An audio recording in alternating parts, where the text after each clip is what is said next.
ಇತ್ತೀಚಿನ ಸಂಚಿಕೆಗಳನ್ನು ಜಾಹೀರಾತಿನ ಕಿರಿಕಿರಿ ಇಲ್ಲದೆ ನೋಡಿ.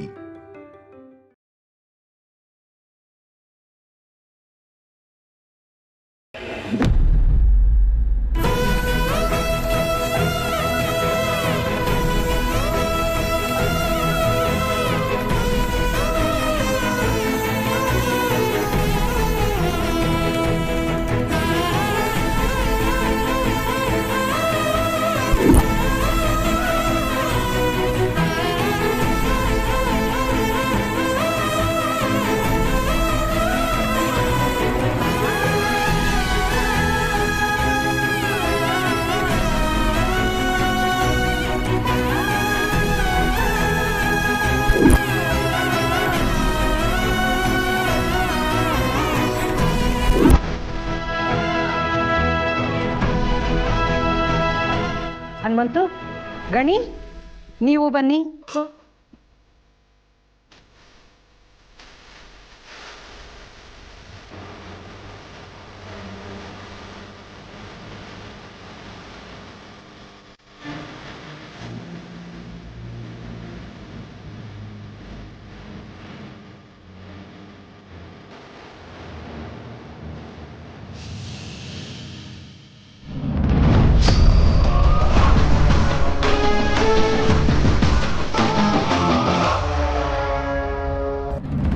ಮಾವಂಗೆ ಒಂದು ಸ್ವಲ್ಪನಾದ್ರು ರೆಸ್ಪಾನ್ಸಿಬಿಲಿಟಿ ಬೇಡವಾ?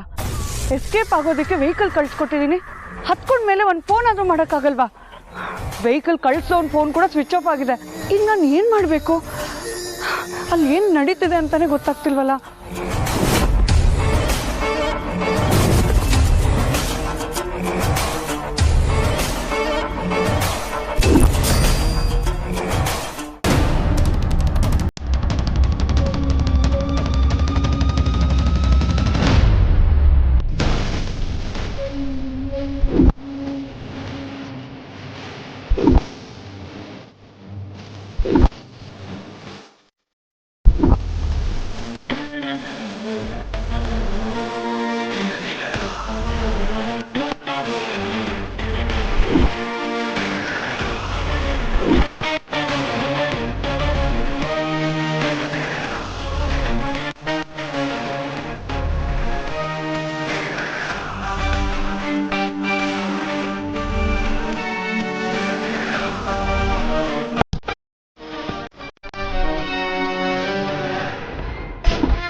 ಮಾವ ಇವ್ರಿಗೆ ಮತ್ತೆ ಇವರಿಬ್ರು ಕೈಯಲ್ಲಿ ಸಿಕ್ಕಾಕೊಂಡ್ರು.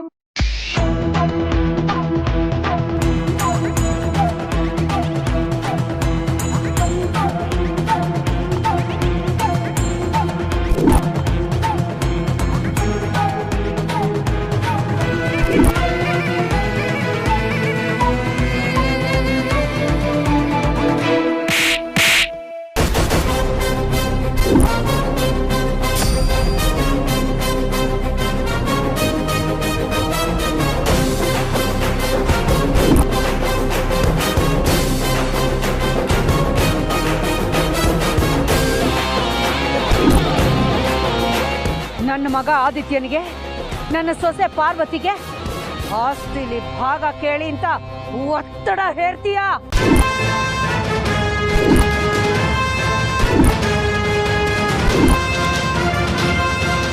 ಈ ಇಡೀ ಅರಸನ ಕೋಟೆ ಮನೆತನನೇ ಒಂದು ದೊಡ್ಡ ಆಸ್ತಿ. ಈ ಮನೆತನದಲ್ಲಿ ಮಗನಾಗಿ ಹುಟ್ಟೋದಕ್ಕೆ ಪುಣ್ಯ ಮಾಡಿದ್ದೆ ಅಂತ ಆದಿ ಹೇಳಿದ್ರೆ ಇಂಥ ಮನೆತನಕ್ಕೆ ಸೊಸೆಯಾಗಿ ಬರೋದಕ್ಕೆ ನಾನು ಪುಣ್ಯ ಮಾಡಿದ್ದೆ ಅಂತ ಪಾರ್ವತಿ ಹೇಳ್ತಾಳೆ.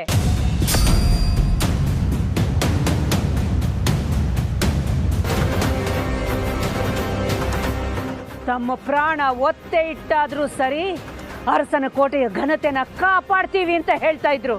ಅಂಥವ್ರು ಬಂದು ನನ್ನ ಹತ್ರ ಆಸ್ತಿಲಿ ಪಾಲ್ ಕೇಳೋ ಹಾಗೆ ಮಾಡಿದ್ಯಾ?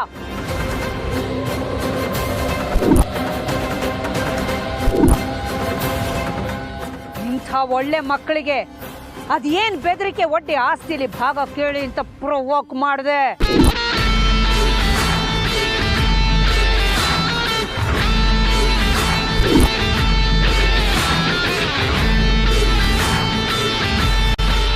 ಈಗ ಎಲ್ಲ ಸತ್ಯ ಬೊಗಳಿದ್ರೆ ಸರಿ, ಇಲ್ಲಾಂದ್ರೆ ಇಲ್ಲೇ ನಿನ್ನ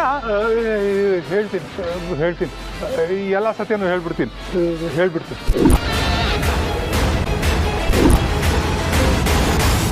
ದಯವಿಟ್ಟು ನನಗೇನು ಮಾಡಬೇಡಿ.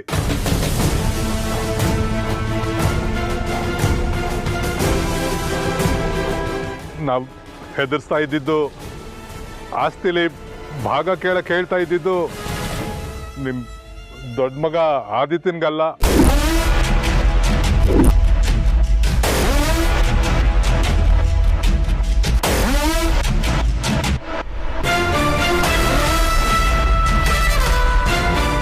ಮತ್ತೆ ಅದು ನನಗೆ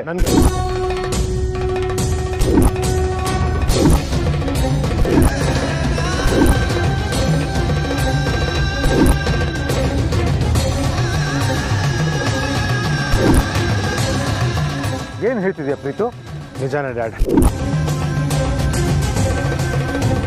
ನಿನಗೇನಂತ ಬ್ಲ್ಯಾಕ್ ಮೇಲ್ ಮಾಡ್ತಿದ್ದ? ಪ್ರೀತುದು ಒಂದು ವಿಡಿಯೋ ಇಟ್ಕೊಂಡು ಹೆದರ್ಸ್ತಾ ಇದ್ರು ಅತ್ತೆ.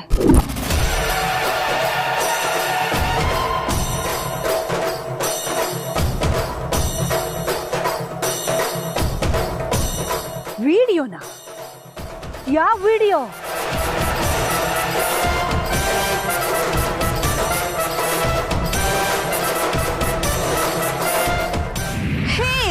Hi Preethu, what's up?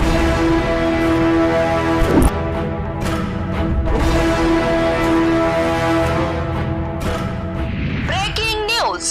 ಅರಸರಕೋಟೆ Akhilandeshwari ಮಗ, ಬಿಸಿನೆಸ್ ಐಕಾನ್ ಆದಿತ್ಯ ಸಹೋದರ, ಅರಸನಕೋಟೆ ಪ್ರೀತಂ ರಾಸಲೀಲೆ.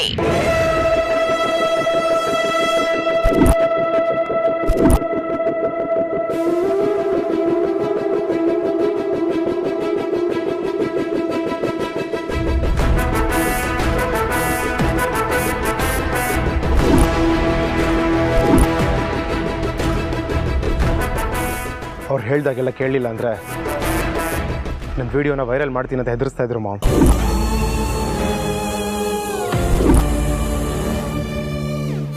ನಿಮ್ಮಪ್ಪ ಅಮ್ಮ ಮರ್ಯಾದೆ ಗಂಜಿ ಪ್ರಾಣ ಕಳ್ಕೊಳ್ತಾರಂತ ನನ್ನ ಕಂಟ್ರೋಲಿಗೆ ತೊಗೊಂಡ್ರು ಮಾಮ್.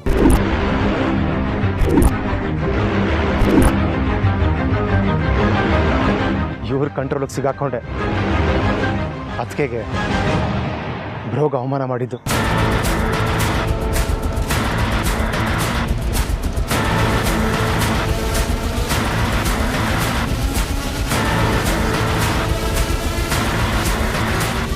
ಅದಕ್ಕೆ ಅದಕ್ಕೆ ಒಂದ್ಸಲ ಕಾಲ್ ಕೊಟ್ಟು ಕೆಡಬಿತ್ತು, ಕೈಯಾರ ನುಕ್ಕಿತ್ತು.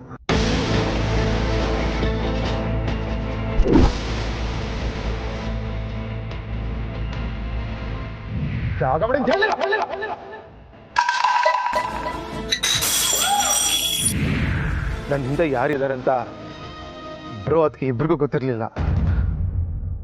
ಆದರೂ ಅವರಿಬ್ಬರು ನನ್ನ ಜೊತೆ ನಿಂತರು.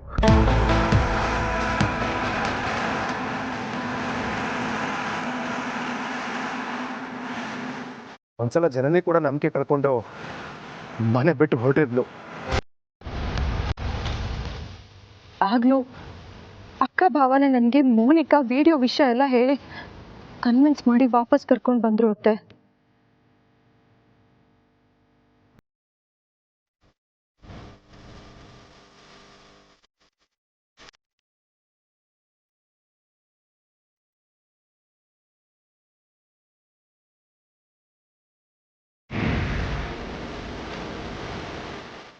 ಪ್ಲೀಸ್ ನನ್ನ ಕ್ಷಮಿಸು ಜನನಿ.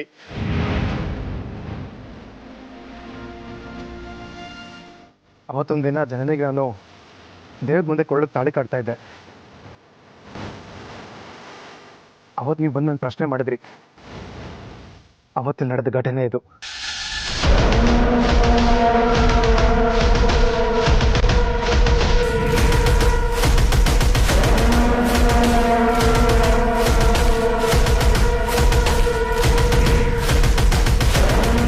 ಪ್ರೀತು, ಜನನಿ ಕೊರಳಲ್ಲಿ ಇರ್ಬೇಕಾದ ತಾಳಿ ನಿನ್ ಕೈಲಿ ಯಾಕಿದೆ? ಇದೆಲ್ಲ ಸಾಲದು ಅಂತ ನಿಮ್ಮ ಹತ್ರ ಆಸ್ತಿಲಿ ಭಾಗ ಕೇಳಬೇಕು ಅಂತ ಒತ್ತಡ ಹೇರಿದ್ರು.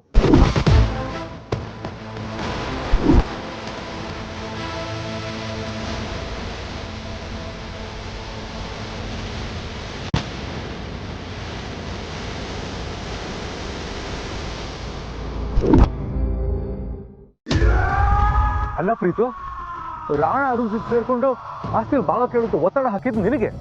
ಆದ್ರೆ ಆದಿತ್ಯ ಯಾಕೆ ಆಸ್ತಿಲಿ ಭಾಗ ಕೇಳ್ದ?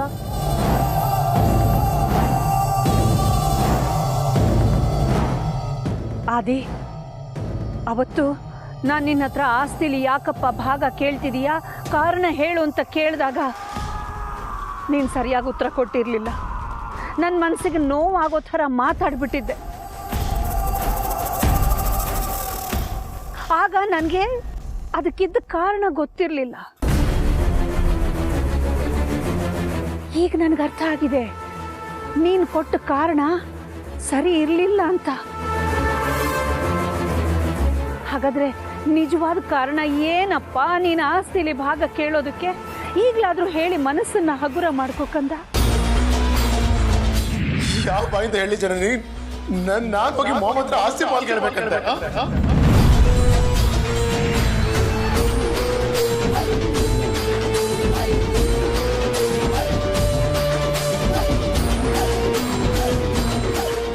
ಆಸ್ತಿಲಿ ಭಾಗ ಕೇಳೋದಕ್ಕೆ ಅರುಂಧತಿ ರಾಣ ನನ್ನ ಮೇಲೆ ಪ್ರೆಷರ್ ಹಾಕ್ತಾ ಇದ್ದಾರೆ ಅಂತ ಪ್ರೀತು ಜನನಿ ಹತ್ರ ಹೇಳ್ಕೊಳ್ಳುವಾಗ ನಾನು ಆ ವಿಷಯನ ಕೇಳಿಸ್ಕೊಂಡಿದ್ದೆ.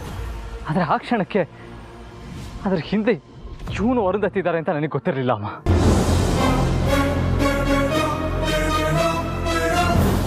ಒಂದು ಕಡೆ ಮನೇಲಿ ಭಾಗ ಕೇಳಿ ಮನೆತನದ ಮರ್ಯಾದೆ, ಮನೆಯವ್ರ ಪ್ರಾಣ ಉಳಿಸೋ ಒತ್ತಡ,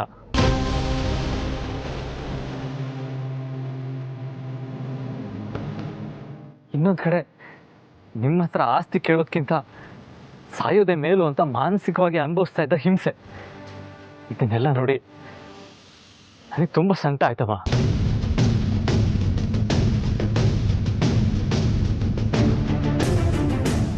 ಪ್ರೀತು ಆಸ್ತಿಲಿ ಭಾಗ ಕೇಳಿದ್ರೆ ನಿಮ್ಮ ರಿಯಾಕ್ಷನ್ಸ್ ಹೇಗಿರುತ್ತೆ ಅಂತ ತಕ್ಕ ಮಟ್ಟಿಗೂ ನನಗೆ ಗೊತ್ತಿತ್ತಮ್ಮ.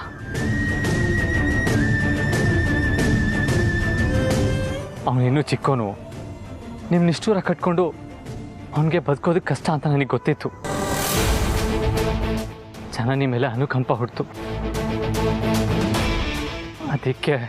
ಅದಕ್ಕೆ ನೀನು ಪಾರ್ವತಿ ಆಸ್ತಿಲಿ ಭಾಗ ಕೇಳೋಣ ಅನ್ಕೊಂಡ್ರ? ಅವನು ಅಮ್ಮನ ಹತ್ರ ಆಸ್ತಿಲಿ ಭಾಗ ಕೇಳೋದನ್ನ ತಡಿಬೇಕು. ಪ್ರೀತು ಬದಲಿಗೆ ಅಮ್ಮನ ಹತ್ರ ನಾವು ಆಸ್ತಿಲಿ ಭಾಗ ಕೇಳೋಣ. ಏನು ಹೇಳಪ್ಪ? ಅದು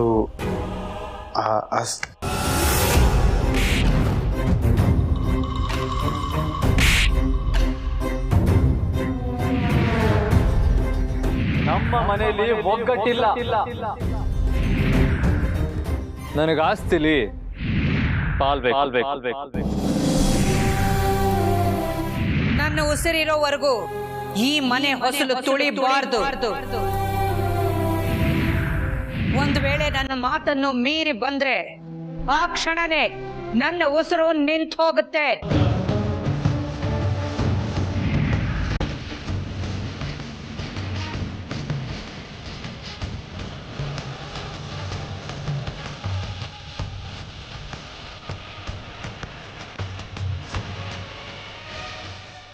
ಆ ಅರುಂಧತಿ ಸತ್ತೋದ್ಮೇಲೆ ಪ್ರೀತುನ ಕಾಡ್ತಾ ಇದ್ದಿದ್ದೆ ಈ ರಾಣ ಅರುಂಧತಿ ಅಂತ ಪ್ರೀತು ನನ್ನ ಹತ್ರ ಹೇಳ್ಕೊಂಡಿದ್ದೆ.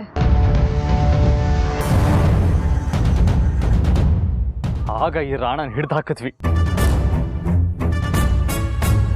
ಇದೇ ಥರ ನಿಮ್ಮ ಮುಂದೆ ಇವನ್ನ ತಂದು ನಿಲ್ಲಿಸ್ಬೇಕು, ಇವನ ಬಾಯಲ್ಲಿ ಸತ್ಯ ಹೇಳಿಸ್ಬೇಕು ಅಂತ. ಆಗ್ಲಾದ್ರೂ ನೀವು ನಮ್ಮನ್ನ ಮನೆಯೊಳಗೆ ಕರಿಬೋದು ಅನ್ನೋ ಆಸೆ ಇಟ್ಕೊಂಡಿದ್ವಿ ಅಮ್ಮ. ಆದ್ರೆ ಅಷ್ಟರಲ್ಲಿ ರಾಣ ಕಡೆ ಯಾರೋ ಅವಳು ಅನಾಮಿಕ ಕರೆ ಮಾಡಿ ಬ್ಲ್ಯಾಕ್ ಮೇಲ್ ಮಾಡಕ್ ಶುರು ಹಚ್ಕೊಂಡ್ರು.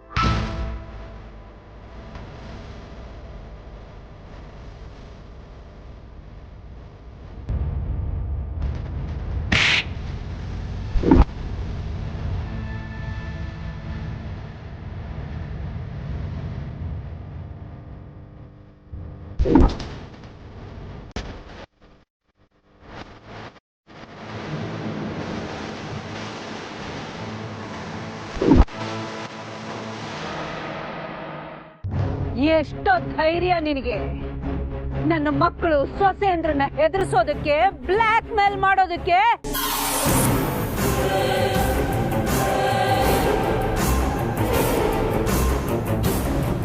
ನನ್ನ ಮಗನ ವಿಷಯನ ಟಿವಿಲಿ ಹಾಕಿಸ್ಬಿಟ್ರೆ ಅದನ್ನ ಎದುರಿಸೋ ತಾಕತ್ತು ನಮಗಿಲ್ಲ ಅಂತ ತಿಳ್ಕೊಂಡಿದ್ಯೇನೋ? ಇಡೀ ಪ್ರಪಂಚನೇ ಅವನನ್ನ ನಂಬದೇ ಇರ್ಬೋದು, ಆದ್ರೆ ನಾನು ಅವನಮ್ಮ, ಅವನನ್ನ ನಂಬ್ತೀನಿ.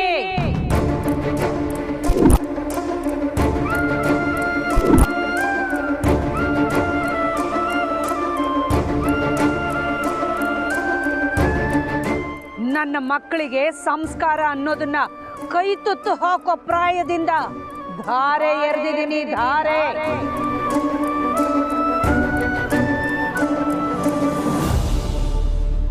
ಒಂದು ಮಾತು ತಿಳ್ಕೊ, ನನ್ನ ಮಕ್ಕಳು ಯಾವತ್ತಿದ್ರೂ ಒಂದು ಹೆಣ್ಣಿಗೆ ಅನ್ಯಾಯ ಮಾಡೋದನ್ನ ಕನಕನಲ್ಲೂ ಯೋಚನೆ ಮಾಡೋದಿಲ್ಲ.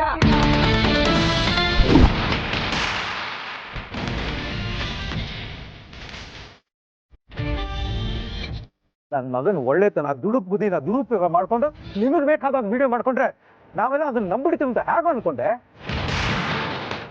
ಹೇ ರಾಣ, ಈ ಅಖಿಲಾಂಡೇಶ್ವರಿಗೆ ಸತ್ಯನ ಹೊರಗೆ ಎಳೆದು ತರೋ ಶಕ್ತಿ ಇಲ್ಲ ಅಂತ ಅನ್ಕೊಂಡಿದ್ಯೇನೋ? ಇಷ್ಟಕ್ಕೂ ನೀನ್ ಮಾಡಿಟ್ಟಿರೋ ಮೂರ್ಖಾಸನ ವಿಡಿಯೋನ ಚಾನೆಲ್ನವರು ಬಿತ್ತರ ಮಾಡಿಬಿಡ್ತಾರೆ ಅಂತ ನಿನಗ್ ನಂಬಿಕೆ ಇದೆಯಾ? ನಂಬಿಕೆ ಇದ್ರೆ ಕಳ್ಸೋ, ನಾನು ನೋಡ್ತೀನಿ.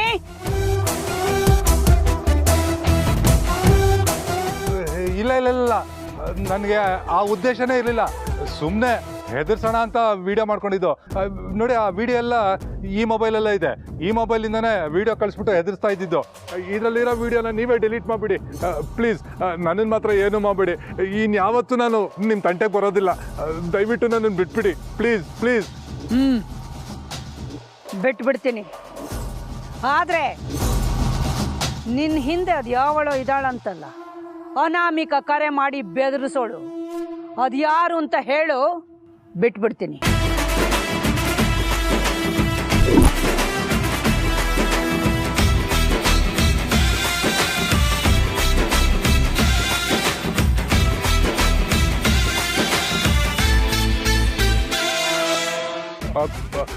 ಅದು ಅವಳಲ್ಲ, ಅವನು ನನ್ನ ಫ್ರೆಂಡು ಕಂಪ್ಯೂಟರೈಸ್ಡ್ ವಾಯ್ಸಿಂದ ಬ್ಲ್ಯಾಕ್ ಮೇಲ್ ಮಾಡ್ತಾ ಇದ್ದ.